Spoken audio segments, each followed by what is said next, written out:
Welcome to God words miracles YouTube ఛానల్కు విచ్చేసినందుకు వందనం. ఈరోజు 1 minute 1 sentence బైబిల్ రీడింగ్ భాగంలో ఆదికాండము 10వ అధ్యాయము 11వ వచనం నుండి 20వ వచనం వరకు చదువుకుందాం.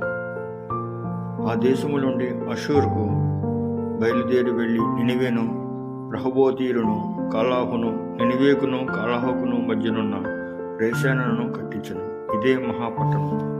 మిస్రాయిము లోదియాలను, అనామీలను, లెహబీలను, నఫ్తీలను, పత్రుషీలను, కస్లుహీలను, కపోతీలను కరిను.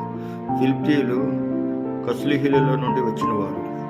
కానాను తన ప్రథమ కుమారులకు షీదోనును, హేతును, మోయాబీషీలను, అమీరీలను, గిర్గాషీలను, యువవీయులను, ఆర్కీయులను, సినీయులను, అర్వదీయులను, శమారీయులను, అమతీయులను కనెను. తరువాత కానానీయుల వంశములు వ్యాపించను.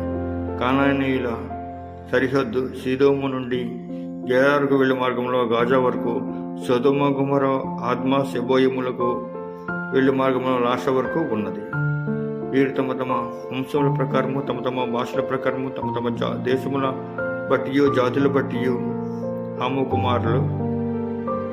పరిశుద్ధ వాక్యం ప్రభు ఆశీర్వదించును గాక. ఆమేన్.